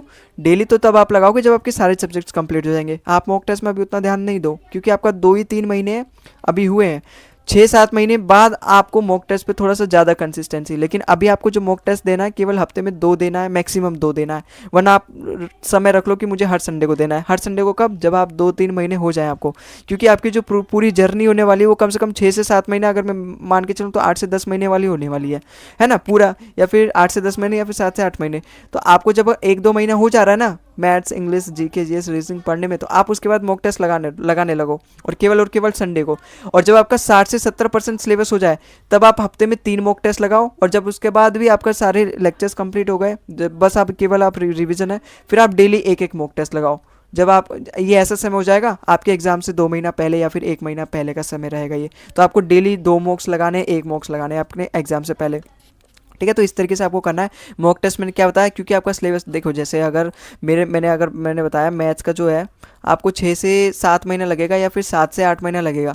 इंग्लिश में आपको 6 से 7 महीना लगेगा। रीजनिंग में आपको 2 से ढाई महीना लग जाएगा। देखो इसमें केवल 2 से ढाई महीना, 3 से 4 महीना और बचे हैं, जिसमें ये सारे सब्जेक्ट अभी मेरे कंप्लीट हो रहे हैं। तो इन 3 से 4 महीने में आपको रीजनिंग के कभी कभार मॉक ही लगा देने हैं बस प्रैक्टिस के लिए। इसके बाद आप रीजनिंग को नहीं करोगे कुछ भी, ना आपको लेक्चर लेने हैं, ना आपको अब 1.5 घंटे देने हैं। अब यहाँ पे जो 1.5 घंटे बचेंगे वो आपको जी के जीएस में लगाने हैं। यहाँ से अब आपकी जी के जी से स्टार्ट हो जाएगी। चारों सब्जेक्ट आप एक साथ मत लेके चलना, वरना टाइम मैनेजमेंट में दिक्कत आ जाएगी। ठीक है, आपको रिवीजन भी तो करना है जो आप एक्चुअली क्लास में रिकॉर्डेड में पढ़ रहे हो। ठीक है, तो ये रही अपने पास रीजनिंग की कंप्लीट स्ट्रेटजी। आई होप आपको समझ में आया होगा अगर आपने वीडियो को अच्छे से सुना है तो। ठीक है, समझ में आया? अगर मैं माइंड अप करूँ एक बार और, तो पेड बैचेस से आपको रिकॉर्डेड लेना है, वहाँ से पढ़ना है, नोट्स बनाने हैं आपको कंसेप्ट के, केवल इंपॉर्टेंट के, और एक क्वेश्चन उस पर लिख देना है। पीवाईक्यू की बुक आपको नहीं खरीदने की जरूरत है, मॉक टेस्ट से ही आपका सारा यहाँ पे काम हो जाएगा, और बच्चे स्कोर कर लेते हैं। अगर 50 नंबर का अगर मैं प्री की बात करूँ तो आपको अपना स्कोर बनाना है कम से कम 48 प्लस ही बनाना है। ठीक है, 49-50। लेकिन अगर मैं कहूँ तो स्टार्टिंग में आपके 40 आएंगे या फिर 35 आएंगे, तो आपको डिमोटिवेट नहीं होना। अभी आपको केवल 2-3 महीने हुए हैं, जब आपको 6-7 महीना होगा ना तो धीरे धीरे भाई मैथ्स भी पढ़ रहे हो, इंग्लिश भी पढ़ रहे हो, तो आपका दिमाग भी खुल जाएगा। तो दिमाग खुलने से ही आपका वो मार्क्स बढ़ने लगेंगे। ठीक है, ऐसा नहीं है कि आप पूरा कंसेप्ट को अच्छे से रख लो, आपके मॉक में हमेशा 50 में 50 नहीं। कई बार दिमाग की भी गलती हो जाती है, कई बार दिमाग भी हमारा खुला हुआ नहीं रहता, उसको खुलने में टाइम लगता है। जो कि हम बाकी सब्जेक्ट पढ़ेंगे तो उससे हमारा दिमाग खुलेगा। तो मैथ्स वगैरह, रीजनिंग, इंग्लिश और जी के जीएस पढ़ते हैं, तो जब हम पढ़ाई करते हैं तो हमारे दिमाग का जो सोचने की तरीका वो बढ़ जाता है, फिर हमारा दिमाग बहुत तेज़ी से चलने लगता है। तो कई बार हमारे मॉक में उससे भी नंबर इंक्रीज हो जाएंगे। तो अगर आपके 40 नंबर आ रहे हैं, 42 नंबर आ रहे हैं, 35 नंबर आ रहे हैं, आपको डिमोटिवेट होने की जरूरत नहीं है, क्योंकि अभी आपका पेपर नहीं है, 6-7 महीने बाद आपका पेपर है। आपको ये लेके चलना है कि मुझे हाँ धीरे धीरे इंप्रूव करना है। अगर आज 35 आए तो कल 35 से नीचे ना हो, 35 से ऊपर हो, या फिर 35 हो, 35 से नीचे ना जाऊँ मैं। 35 से अगर नीचे जाऊँ तो फिर मैं देखूँ कहाँ मैंने गलती करी है, उस कंसेप्ट को मैं फिर से पढ़ने की जरूरत है। ठीक है, और धीरे धीरे एक नंबर बढ़ाने, 2-2, 3-3 नंबर आपको बढ़ाते जाना है। आई बात समझ में? तो ये रहा अपने पास पूरा रीजनिंग का, कि आपको किस तरीके से क्या स्ट्रेटेजी रहेगी आपको रीजनिंग पढ़ने का। रीजनिंग में खैर आपको ज़्यादा मेहनत करने की जरूरत नहीं है। ठीक है, तो 6 से 7 महीने, हालांकि जरूरत रहती है। कई बार देखोगे मैथ्स में अगर वो ज़्यादा समय दे रहा है ना, तो उसके मैथ्स में आ रहा है 45 नंबर, लेकिन रीजनिंग में आ रहे हैं 35 नंबर, तो ये गड़बड़ हो जाएगी। रीजनिंग अपना सबसे ईजी सब्जेक्ट है, अगर मैं इस पूरी एसएससी में बात करूँ तो रीजनिंग को आपको हल्के में भी नहीं लेना और भारी भी नहीं लेना। लेकिन आपको इसमें 45 नंबर भी टारगेट नहीं बना के, अगर आप टॉपर्स की श्रेणी में आना चाहते हो, रैंक लाना चाहते हो, तो आपको ये दोनों सब्जेक्ट में 50 में से 50 लेकर आने पड़ेंगे। इंग्लिश में आपको 48 से 49 लाने पड़ेंगे, और जीके जीएस में अगर मैं बात करूँ तो 30 नंबर लेकर आने पड़ेंगे, तब जाके आप श्रेणी में आओगे टॉपर्स के। 100 मार्क्स आपके यहाँ बन गए, और 40 यहाँ पर बन गए, 40, 30, 70, है ना। तो इनमें थोड़े थोड़े कम हो जाते हैं, जो एक्चुअली में टॉपर के मार्क्स आते हैं वो 170 के आसपास ही आते हैं। प्री की अगर मैं बात करूँ, मेंस की अगर मैं बात करूँ तो 340 या फिर 350 तक वो ले आता है, ठीक है, या फिर 360 तक भी गए हैं स्कोर।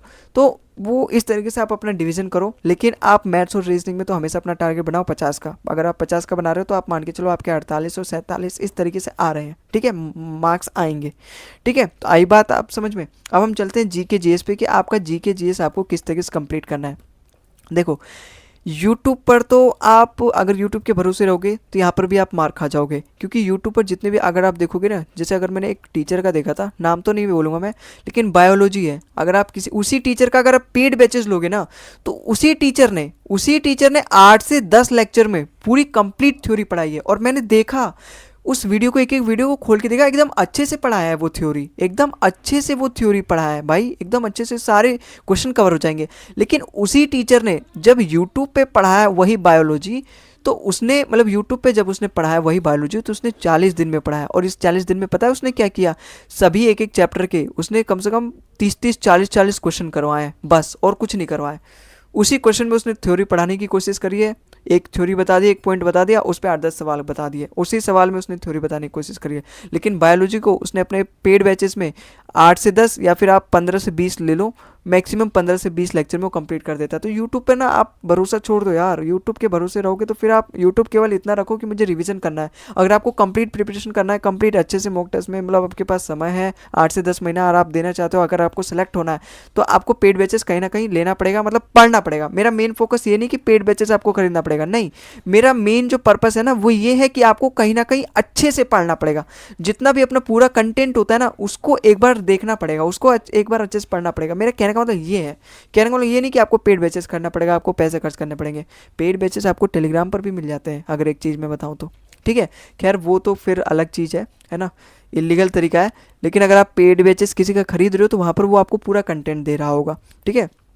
तो यहाँ पर आप कंटेंट मतलब फुल आपको पेड बैचेस लेना है, ठीक है, फुल आपको पेड बैचेस से ही पढ़ना है।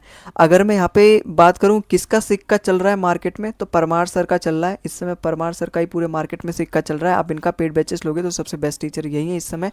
ये बायोलॉजी वो वाले टीचर नहीं है जिनकी मैं यहाँ पे बात कर रहा हूँ, ये दूसरे टीचर है, लेकिन ये अच्छा पढ़ाते हैं, ठीक है। और इनके जो है क्वेश्चन फंसते भी हैं, अगर आप इनसे पढ़ोगे तो क्वेश्चन फंसते भी है। और देखोगे आप हट ऊपर के मुँह पे इन्हीं का नाम रहता है, परमार सर के लिए, ठीक है। तो परमार सर के लिए मतलब बेस्ट है जीके जीएस का, तो आप इनका पेड बैचेस खरीद सकते हो। या फिर ये डेली ना अपने यूट्यूब पर ही लाइव क्लासेस लेते हैं, तो लाइव क्लासेस आपके लिए फ्री होती है, तो आप अगर वहाँ से कर पाओ, हालांकि मैं नहीं कहूँगा ले पाओ क्योंकि कंसिस्टेंसी रहना बहुत मुश्किल होता है जिस तरीके से जितना ये कंसिस्टेंट रह पा रहे हैं। लेकिन अगर आपने लाइब्रेरी वगैरह ज्वाइन करी या फिर अलग रह रहे हो अपने फैमिली से, सेपरेट रूम मुखर्जी नगर राजेंद्र नगर इस तरीके से, तो आप ले सकते हो लाइव लेक्चर्स। आप अपने हिसाब से देख लेना, मतलब लाइव जो लेक्चर लेते हैं ये तो इनका फ्री में रहता है।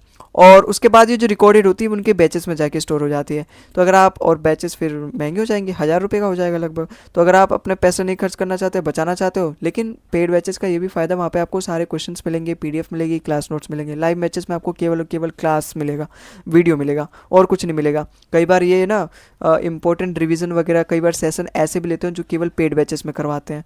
तो आप देख लेना, अगर आपको पेड बैचेस लेना है तो केवल केवल परमार सर का लेना, अभी तो यही बेस्ट है मार्केट में। बाकी आगे कोई होगा तो मैं आपको अपडेट कर दूंगा, ठीक है ना। और एक टीचर और थे, सिंपली क्रैक करके कुछ है, ठीक है, लेकिन अभी मैं आपको इन्हीं को रिकमेंड करूँगा, आप परमार सर के पास ही जाओ, ठीक है। अभी मैं इसको नहीं रिकमेंड करता इस चीज़ को, आप परमार सर के पास ही जाओ, ठीक है, क्योंकि ये थोड़ा सा ज़्यादा ही एक्टिव भी हैं, ठीक है। और क्या रह गई, आपको नोट्स इसमें बनाने की कोई ज़रूरत नहीं है, नोट्स बनाने की कोई जरूरत नहीं, क्योंकि यहाँ पे परमार सर हमारे लिए आधी मेहनत से क्या आधी से ज़्यादा मेहनत खुद कर देते हैं। ये हमें क्लास नोट्स प्रोवाइड करते हैं, क्लास नोट्स पीडीएफ, वो भी हैंड रिटन नोट्स प्रोवाइड करते हैं। तो आपको केवल और केवल लेक्चर देखना है, कोई नोट्स बनाने की जरूरत नहीं है। नोट्स बना के आप खामखा अपना वेस्ट करोगे, फालतू का समय वेस्ट करोगे। आपको इनके लेक्चर्स देखने हैं, और ये क्लास पीएनजी, क्लास पीपीटी भी देते हैं, क्लास नोट्स भी देते हैं, आपको वहाँ से रिविज़न करना है। जब आप अच्छा, कई बच्चे होते हैं ना वो ऐसा बोलेंगे अब कि हम अपना नोट्स बनाएंगे तो हमें अच्छे समझ में आएगा, दूसरों के नोट्स से हमें नहीं समझ में आता। देखो, जब आप तुरंत लेक्चर देख रहे हो और तुरंत उसके बाद जाके क्लास नोट्स पढ़ोगे ना, तब आपको सारी चीज़ें समझ में आ जाएगा। अगर आप आज लेक्चर देख रहे हो और 2 दिन बाद जाके क्लास नोट्स पढ़ोगे तो आपको कुछ समझ में नहीं आने वाला। लेकिन आपने अभी अभी कंसेप्ट ताज़ा ताज़ा गरम गरम कंसेप्ट पढ़ा है और जाके तुरंत सर के क्लास नोट्स में पढ़ोगे तो वही चीज़ आपको मिलेगा जैसे वो अपडेट कर दें। मतलब as soon as possible after the lecture आप क्लास नोट्स पढ़ोगे तो आपको सारी चीज़ वो समझ में आएगी, क्योंकि जो चीज़ वो अपने लेक्चर में पढ़ाते हैं वही वो अपने क्लास नोट्स में या फिर अपने class PNG hand written notes में दे देते हैं। तो वहाँ पे आपको नोट्स वगैरह बनाने की जरूरत नहीं है, क्योंकि जीके में बहुत सारी चीज़ें हैं यार, है ना। अगर आप सेल के बारे में भी पढ़ रहे हो, अगर आप सेल के पार्ट्स पढ़ रहे हो ना, आप कितनी चीज़ें लिख लोगे। सेल के बारे में बहुत सारी चीज़ें हैं, अगर आप 10 पॉइंट भी लिख रहे हो, उस 10 पॉइंट में केवल एक ही पॉइंट के बारे में पूछा जाएगा, और क्या पता वो एक पॉइंट आपके नोट्स में ना निकले, कहीं और से हो। तो आपको नोट्स बनाने में और नोट्स जीके जीएस में समय वो बहुत ज़्यादा वेस्ट होगा नोट्स बनाने में। तो आपको इनके क्लास नोट से पढ़ना है, लेकिन हाँ एक चीज़ यहाँ पे कंडीशन अप्लाइड होगी कि लेक्चर्स देखने के बाद तुरंत आपको क्लास नोट से एक बार रिवाइज मारना है, फिर उसके बाद 2-3 बाद, फिर 4 दिन बाद, वो आपकी मर्जी, आप 10 दिन बाद करो उसको, लेकिन लेक्चर देखने के बाद तुरंत आपको क्लास नोट्स पे जाना है, ठीक है। क्योंकि आप यहाँ पे नोट्स नहीं बना रहे, नोट्स बनाने की जगह आप यहाँ पे क्लास नोट से पढ़ रहे हो, तो आपको तुरंत काम करना है वो, ठीक है। या फिर आप ऐसे भी कर सकते हो, अगर आपके पास देखो, अगर आप लैपटॉप में क्लास ले रहे हो तो आपकी दो विंडो में खुल जाता है, दो सेक्शन में इस तरीके से खुल जाता है। तो एक में आप क्लास बना लो, अपना क्लास की वीडियो यहाँ पे देखो, और एक में आप वो क्लास पीएनजी खोल लो। तो यहाँ पे जैसे जैसे सर पढ़ा रहे हैं ऐसे ऐसे स्क्रॉल करते भी जाओ, तो वहाँ से आपको कनेक्ट भी कर पाओगे कि जो भी वहाँ पे क्लास नोट्स में दे रखे हैं या फिर क्लास हैंड रिटन नोट्स में दे रखे हैं, तो आप इस तरीके से भी कर सकते हो, ठीक है। आई बात समझ में। उसके बाद में कहूँगा आप कोई भी 5 साल की प्रीवियस ईयर की बुक ले लो। यहाँ पे प्रीवियस ईयर की बुक की आपको जरूरत पड़ेगी, क्योंकि यहाँ पे आपकी जो आधी प्रिपरेशन होगी ना जीके जीएस में, स्टैटिक की अगर मैं बात करूँ, करंट अफेयर की भी मैं बात करूँगा, यहाँ पे जो भी स्टैटिक जो भी सब्जेक्ट आवे, physics, chemistry, bio, history, geography, economic और सिविक्स वगैरह, वो यहाँ पे प्रीवियस एक्चुअली में आधी जो प्रिपरेशन होगी वो तो आपके यहाँ पे कंसेप्ट से होंगे, और जो आधी प्रिपरेशन होगी वो आपके प्रीवियस ईयर से होंगे। जो डांस वगैरह है ये सब आपको याद होंगे प्रीवियस ईयर की बुक लगाने के बाद। उसके बाद आप अगर इसके मॉक टेस्ट वगैरह देखोगे ना, तो उसमें आधे चीज़ आपको पता नहीं चलेगा कि ये सवाल करंट अफेयर से है या फिर स्टैटिक से है। बहुत मतलब हालांकि कुछ ऐसे सवाल आ जाते हैं, ठीक है, जो आपको पता लग जाए कि हाँ ये सिविक्स से है, ये इकोनॉमिक्स से है, पॉलिटी से है। लेकिन कुछ ऐसे क्वेश्चन भी होते हैं जहाँ पे आप कंफ्यूज हो जाओगे कि करंट अफेयर में मुझे पढ़ना था या फिर ये सब्जेक्ट का क्वेश्चन है, ये पॉलिटी का क्वेश्चन है, ऐसे आप कंफ्यूज हो जाओगे। तो आपको वहाँ पे काम आता है प्रीवियस ईयर। आपको जो अपने सब्जेक्ट है उन सभी पे पकड़ बनानी है अपनी प्रीवियस ईयर से और कॉन्सेप्ट वाली वीडियो से। और मैं बताऊंगा करंट अफेयर को कैसे करें वो भी बताऊंगा, थोड़ा सा सब्र रखो। अब यहाँ पे मॉक टेस्ट कैसे लगाओगे। मॉक टेस्ट आप ना अभी मत लगाओ, मॉक टेस्ट आप अभी मत लगाओ। अभी केवल आप अपना यहाँ पे लेक्चर्स देखो, 5 साल की बुक वगैरह से आप प्रैक्टिस करो। बायो एक्चुअली में क्या होता है ना, यहाँ पे चैप्टर वाइज नहीं होता सारी चीज़ें, आपको कंप्लीट बायो पढ़नी होती है, उसके बाद आप यहाँ पे कंप्लीट बायो के क्वेश्चंस लगा पाओगे। तो आपको अपने क्लास नोट्स हैं कंप्लीट बायो, वहाँ से पढ़ो पहले पूरा, आपका जब पूरा बायो खत्म हो जाएगा 8-10 या फिर 10 से 15 लेक्चर में, फिर आप उसके बाद अपने ये PYQ की बुक में से करना अपना, ठीक है। उसके बाद आप अपना मॉक टेस्ट अगर आपको कहीं मिल रहा है सेक्शन वाइज मतलब अगर आपको केवल केवल साइंस का मिल जा रहा है ना, मतलब क्योंकि आप फुल मॉक लगाओगे तो उसमें आपको करंट अफेयर के भी सवाल दिखेंगे जो कि आपके लिए अभी यूजलेस है। वो करंट अफेयर होंगे पिछले साल के या फिर पहले के, या फिर कोई ऐसा मॉक टेस्ट आपको मिल जा रहा है जहाँ पर वो subject wise static GK cover कर रहा है या फिर जीके जीएस, तो आप वो लगा लो, अच्छा रहेगा, ठीक है। तो यहाँ तक आप मॉक टेस्ट इस तरीके से भी लगा सकते हो। हालांकि काम यही आएगा, मॉक टेस्ट ही मेन काम आएगा, मॉक टेस्ट सबसे इंपॉर्टेंट होता है। आधी प्रिपरेशन अगर मैं कहूँ ना 50% प्रिपरेशन तो आपकी होगी कंसेप्ट और लेक्चर से और वीडियोज से और टीचर्स आपसे पढ़ाएंगे जो, और जो बाकी के 50% होगी ना प्रिपरेशन, उसमें आपके टीचर का कोई योगदान नहीं रहेगा, उसमें आपकी वीडियोस का कोई योगदान नहीं रहेगा, ना उसमें यूट्यूब का कोई योगदान रहेगा, ना ही आपके किसी भी टीचर का योगदान रहेगा। उसमें जो 50% योगदान रहेगा ना, वो केवल खुद करेगा। वो बात अलग है कि 10% आपके टीचर का योगदान रहता है और 90% आपका, क्योंकि सारी मेहनत आप खुद करते हो, नहीं वो अलग अलग सिनेरियो, वो अलग सेंस में मैं देख रहा हूँ। लेकिन यहाँ पे कंटेंट के बेसिस पे अगर मैं बात करूँ तो कंटेंट एक्चुअल में 50% आपको टीचर से मिलेगा, टीचर्स के क्लास नोट से, टीचर से, वीडियो से, और जो बाकी का 50% कंसेप्ट है या फिर कंटेंट है वो आपका कवर होगा मॉक टेस्ट से। तो मॉक टेस्ट को भूल मत जाना, खाली अपना पूरा समय खाली वीडियोस पे देखने पे, और लास्ट का जब 1 महीना बचे तो खाली 1 महीने मॉक टेस्ट लगाओ, नहीं, मॉक टेस्ट को आपको स्टार्टिंग के 2-3 महीने बाद से पकड़ के चलना है।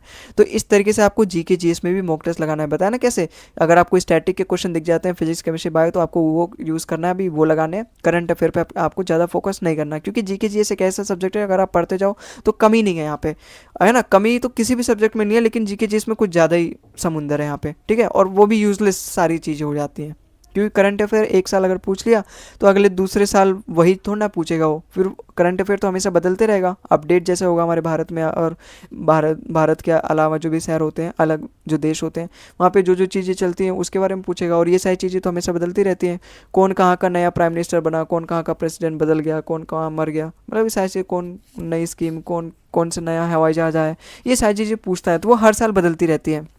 तो आप इसके लिए क्या करोगे, करंट अफेयर के लिए आप क्या करोगे, देखो या तो इसके दो तरीके हैं। करंट अफेयर को कवर करने के लिए दो तरीके हैं, या तो आप कोई भी एक मंथली मैगजीन ले लो, ठीक है, मंथली मैगजीन ले लो। मेरे दिमाग से उतर रहा है वो कौन सी मैगजीन थी, आप यूट्यूब पे सर्च करोगे तो एक नीली कलर की मैगजीन आती है, ठीक है, नीली कलर की मैगजीन आती है और वो मंथली आती है, मतलब ईयरली आती है। एक तो ईयरली भी आती है, मंथली भी आती है, आप उसको खरीद लो। उसमें आपके सारे सभी टीचर, सभी देश के कैबिनेट मिनिस्टर और जो भी प्राइम मिनिस्टर है, प्रेसिडेंट है, और स्टेट्स एंड कैपिटल हो गए, फोक डांसेस हो गए, स्पोर्ट्स हो गए, स्पोर्ट्स किस में खेला जाता है, जैसे रेसलिंग रिंग में की जाती है, स्केटिंग रिंग में की जाती है, कौन सी चीज़ें कहाँ खेली जाती है, क्रिकेट बैकग्राउंड पे खेला जाता है, प्ले ग्राउंड पे खेला जाता है, या फिर फील्ड में खेला जाता है, ये सारी चीज़ें आपको वहाँ पे मिल जाएगी, है ना। और national games, national animal, national bird, ये सारी चीज़ें आपको इस बुक में मिल जाएगी। तो आप केवल मंथली मैगजीन पे अगर रिलाई करते हो तो भी बेस्ट तरीका है, आप बेस्ट तरीके से जा रहे हो, ठीक है। या फिर आप किसी का लेक्चर अगर आप फॉलो कर रहे हो, मैंने देखे हैं और आपने भी देखे होंगे यूट्यूब पर, अगर आप देखोगे तो डेली सुबह 8 या फिर 10 बजे या फिर जो भी उनका टाइमिंग है, वो 1 घंटे का लाइव लेक्चर्स लेते हैं, जिसमें वो करंट अफेयर कवर कराते हैं। डेली लेते हैं, वो डेली वाला भी लेते हैं, वो वीकली वाला भी लेते हैं, और वो मंथली वाला भी लेते हैं। लेकिन आपको डेली वाला कभी भी देखने की जरूरत नहीं है। डेली देखना आप उसी का जिसमें आप एक्चुअली में आपका जीके जीएस डेली उसी के लिए फ़ायदा होता है ना, जिसमें जीके जीएस का ज़्यादा वेटेज होता है। जैसे यूपीएससी एग्जाम हो गया, यहाँ पे आपका जीके जीएस का ज़्यादा वेटेज होता है। यहाँ पे आपको जो करंट चीज़ें चल रही है वहाँ पे आपको ज़्यादा वेटेज यहाँ पे होता है, ज़्यादा चीज़ें जरूरत होती है। तो डेली वाली video, daily current affair, daily live current affair लेना इसी वाले बंदे के लिए फोकस एक्चुअली में बेनिफिशियल होता है। एसएससी वालों के लिए नहीं, एसएससी वालों के लिए उतना वेटेज है नहीं करंट अफेयर में। केवल मेंस में 75 नंबर होगा, 75 नंबर होगा। बाकी का जो 315 होगा वो तो आपके मैथ्स, इंग्लिश और रीजनिंग से आने वाले हैं। तो 75 नंबर के लिए मैं क्यों अपना डेली 1-1 घंटा लाइव लेने में दूं, फिर 2 घंटा उस पर रिविजन करने में दूं, ऐसा नहीं है। आप या तो वीकली पढ़ लो, उसके लेक्चर्स देख लो, या फिर मंथली वाले मैं कहूँ तो मंथली वाले देख लो। मंथली में वो सारे इंपॉर्टेंट वाले कवर कर देता है और यहाँ से आपके क्वेश्चन फंस जाते हैं। पूरे तो आपके कभी नहीं फंसेंगे, लेकिन अगर आपके पास 15 लाख रुपए हैं तो आप एक बुक खरीद लो, 15 लाख रुपए की आती है, उससे आपका जीके जिसमें फुल नंबर आ जाते हैं। ऐसा अभी चल रहा है मार्केट में, एक 15 लाख रुपए वाली नई बुक आई है जिसमें आपका सिलेक्शन भी पूरा करवा देती है। वो एक ऐसी बुक है, ऑल इन वन बुक है, ऑलराउंडर बुक है ना, समझ गए होंगे आप। ठीक है, तो आपको मंथली या तो मंथली लेने हैं लेक्चर्स, मंथली जो भी अपना करंट अफेयर है, या फिर मंथली आप मैगजीन खरीद लेना, ठीक है। और ये भी कब पढ़ना है, जब आपका जो एग्ज़ाम होगा ना उससे केवल और केवल 3 महीना पहले। उससे पहले, अगर आप उससे पहले, तो आपको वो अपना जीके जीएस कंप्लीट करना है परमार सर के बेस से। आपकी फिजिक्स, केमिस्ट्री, हिंदी, हिंदी तो नहीं, फिजिक्स, केमिस्ट्री, पॉलिटी, बायो, ये सारी चीज़ें पढ़ना है। लेकिन जब आपके, और उन सभी को रिवीजन भी करते रहना चलना है, ठीक है। जो भी आपके क्लास पीएनजी वो प्रोवाइड करेंगे उससे आपको रिवीजन भी करते चलना है। फिर उसके एग्ज़ाम जब आपका आने वाला है, अब आपको लगेगा हाँ मेरी जो तैयारी है वो धीरे धीरे हो रखी है। अब 3 महीना आपको पता चल जाएगा, जैसे भाई अपना यूपी एसएससी कैलेंडर जारी कर देती है 3-4 महीना प्री के, 4-5 महीने ही पहले कर देती है। तो आपको वहाँ से आइडिया लग जाएगा कि आपको 3 महीने पहले ही आपको अपना जो करंट अफेयर है, जो आपकी मैगजीन है, या फिर ये जो मंथली वाला है अपना वीडियो, अब आपको स्टार्ट कर देना है, करंट अफेयर पे भी ध्यान देना है। ठीक है, तो आई बात समझ में। तो आपको लास्ट समय में अपना लास्ट के 2-3 महीने जब आपके पास बच जाए तब आपको करंट अफेयर स्टार्ट करना है। उससे पहले तो आपको अपना स्टैटिक जीके को ही मजबूत बनाना है, क्योंकि आपके आधे सवाल अपने स्टैटिक जीके से फंसेंगे।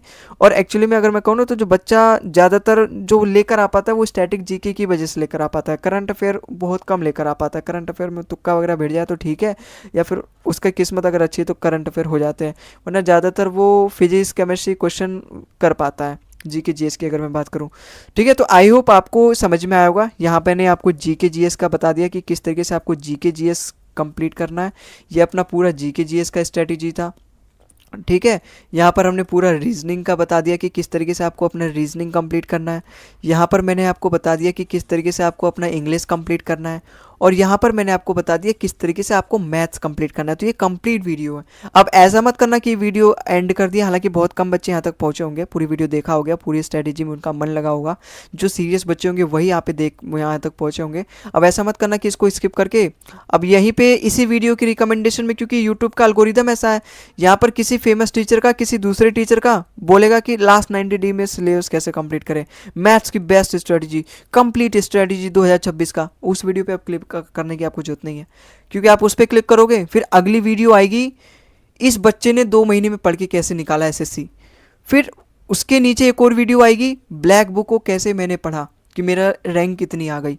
तो यूट्यूब का एल्गोरिदम ऐसा है कि वो आपको केवल अपने प्लेटफॉर्म पे बनाए रहेगा, है ना। इतनी अच्छी उसकी कोडिंग करी गई, इतनी अच्छा उसका एल्गोरिदम बनाया गया, इन प्लेटफॉर्म को इतना सुंदर तरीके से बनाया गया कि आप अपना ज़्यादा से ज़्यादा समय इन पे बिताओ। नहीं, आपको बिताना नहीं है, आपको अपने लिए कुछ करना है, आपको अपनी भी वैल्यू बनानी है। तो अगर आपने ये सिलेबस पूरा देखा है, मतलब ये स्ट्रेटेजी वीडियो देखा है पूरा, मैंने रिसर्च करके बनाया, कम से कम मुझे हफ्ता 10 दिन लगाया सारी रिसर्च करने में।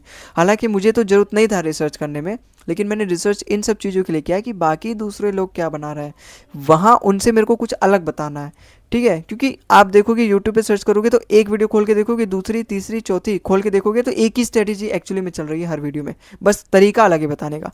लेकिन यहाँ मैंने जो बताई है वो थोड़ा सा अलग बताई है। जैसे अगर मैं कोई भी एग्जाम्पल दूं तो हर टीचर कहता है कि आपको केवल इंपॉर्टेंट कंसेप्ट का नोट्स बनाना है। अब बच्चा कैसे पहचाने कि इंपॉर्टेंट कंसेप्ट है और ये इंपॉर्टेंट कंसेप्ट नहीं है ना। या फिर बच्चा कैसे पहचाने ये इंपॉर्टेंट है ये इंपॉर्टेंट नहीं है। अच्छा, टीचर ये बोल देते जो आपको हार्ड क्वेश्चन लगे उसका आप नोट्स बना लो। भाई मेरे को तो सारे ही हार्ड लग रहे हैं, फिर मैं क्या करूँ। वहाँ पर बच्चा कंफ्यूज हो जाता है कि मैं मैथ्स का नोट्स कैसे बताऊँ, तो उसको पता ही 2-3 साल बाद पता चलता है कि मैथ्स का नोट्स कैसे बनाने थे। तो यहाँ पर मैंने आपको एक्चुअली में बताया कि सारी चीज़ें आपको लिखनी होती है पहली बार अगर आप तैयारी कर रहे हो तो। उसके बाद आपको सोल्यूशन किस तरीके से करना है वो सारी चीज़ें मैंने इस पूरी पूरी वीडियो में कवर किया है। आई होप आपको समझ में आया होगा। और इतना बहुत है यार, अगर आप इतना भी कर लोगे ना, अगर आप इतना ही नहीं होता बच्चों से, लिमिटेड सोर्स मैंने एक्चुअली मेरा जो फोकस रहा है वो लिमिटेड चीज़ों पे रहा है ना। और यही एक्चुअली में काम आएगा। तो अगर आप इन्हीं चीज़ों को कर लो ना तो आपका सिलेक्शन कोई नहीं रोक सकता। क्योंकि अगर आप टॉपर्स के पास भी जाके पूछोगे तो टॉपर के बहुत सारे इंटरव्यू मैंने देखे हैं, वो भी एक्चुअली में कुल मिला के यही सारी चीज़ें बोलता है जो एक्चुअली मैंने आपको यहाँ पे बताई है, ठीक है। तो आप इतना ही कर लो, इतना ही नहीं होगा आपसे, कंसिस्टेंसी नहीं बन पाएगी। आप ये सारी चीज़ें इंप्लीमेंट करके देखो, मैं दावे के साथ मैं लिख के दे रहा हूँ, यहाँ पे मैं अपना साइन भी कर दे रहा हूँ, ठीक है। यहाँ पे मैं अपना साइन भी कर दे रहा हूँ। आप ये सारी चीज़ें प्लानिंग बनाओगे लेकिन अगले 1 महीने बाद आप कंसिस्टेंट नहीं रह पाओगे। लिख के दे रहा हूँ भाई, कंसिस्टेंट नहीं। जो कंसिस्टेंट रह पाएगा, जो इतनी ही लिमिटेड से चीज़ें कर पाएगा, वही सिलेक्शन हो पाएगा, उसी का सिलेक्शन होगा। कुछ ना कुछ कमी आ जाएगी कहीं और, उसका मन लगने लगेगा 1 महीने बाद, कंसिस्टेंसी उसकी किसी भी हालत में नहीं बनेगी, किसी भी हालत में उसकी टूट जाती है। तो यही गलती होती है जिनका सिलेक्शन नहीं होता उनके साथ, ठीक है। तो आई होप आपको समझ में आया होगा। और आज की इस वीडियो में बस इतना ही, जो भी मैंने यहाँ पे आपको समझाने की कोशिश करी, आई होप आपको समझ में आया होगा। और यही अपना स्ट्रेटेजी था कुल आज का वीडियो। अगर आपको वीडियो पसंद आए तो एक लाइक भी कर दिया करो यार, ठीक है। और बाकी अगले वीडियो मिलते हैं हम कुछ और नए, अगर आपको कोई और दूसरा टॉपिक चाहिए तो कमेंट कर देना, उस पर मैं वीडियो बना दूंगा और उस वीडियो मिलते हैं फिर। आज के लिए बस इतना ही, तब तक के लिए जय हिंद जय भारत, मिलते हैं अगले वीडियो में।